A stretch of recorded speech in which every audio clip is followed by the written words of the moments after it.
মিটারের মাধ্যমে রেজিস্টরের রেজিস্ট্যান্স, ক্যাপাসিটরের ফ্যারাড এবং ডায়োড মেজারমেন্ট করব আমরা।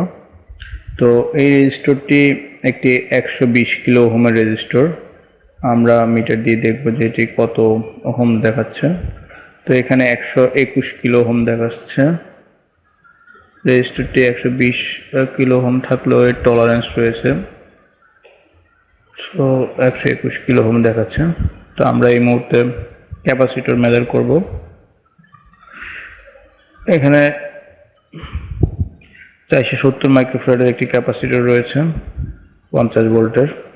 তো এখানে 481 মাইক্রোফ্যারাড দেখাচ্ছে। তো আমরা ক্যাপাসিটরে রিভার্স করেও দেখব, লিড চেঞ্জ করে, তাও কিছুক্ষণ ধরে রাখার পরেই ভ্যালু শো করবে।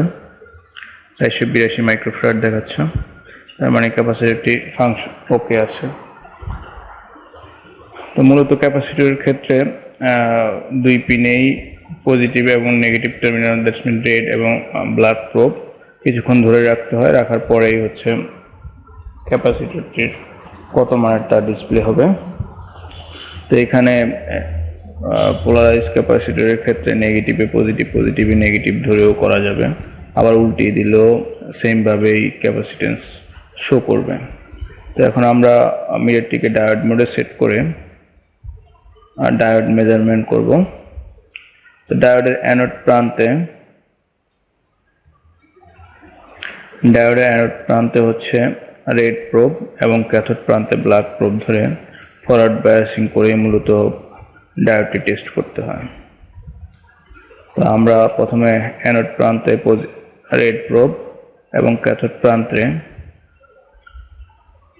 ব্ল্যাক প্রোবটি ধরে চেক করলাম। 0.47 ভোল্ট ডিসি দেখাচ্ছে, তার মানে ডায়োডটি ওকে আছে। তো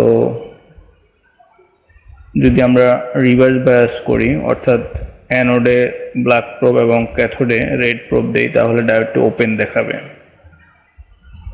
মূলত ফরওয়ার্ড বায়াসে এর ভ্যালু থ্রেশহোল্ড ভোল্টেজ দেখাবে এবং রিভার্স বায়াসে এটি ওপেন সার্কিট দেখাবে, তাহলে ডায়োডটি ঠিক রয়েছে।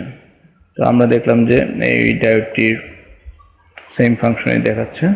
তো মূলত এখানে আমরা দেখলাম রেজিস্টর মেজারমেন্ট করতে হয়। তো এই রেজিস্টরটি 120 কিলো ওহম, যা 121 কিলো ওহম ডিসপ্লে করতেছে। আর যখন ক্যাপাসিটরে সেট করব, ক্যাপাসিটরে মিটারটি কিছুক্ষণ ধরে রাখার পরে 482 মাইক্রোফ্যারাড ক্যাপাসিটেন্স শো করতেছে। এখানে আমি যদি প্রোব ঘুরিয়েও দেই তাহলেও ক্যাপাসিটেন্স শো করবে মাইক্রোফ্যারাড ইউনিটিতে। আর ডায়োডটি মেজার করার ক্ষেত্রে অ্যানোড প্রান্তে পজিটিভ টার্মিনাল মানে রেড প্রোব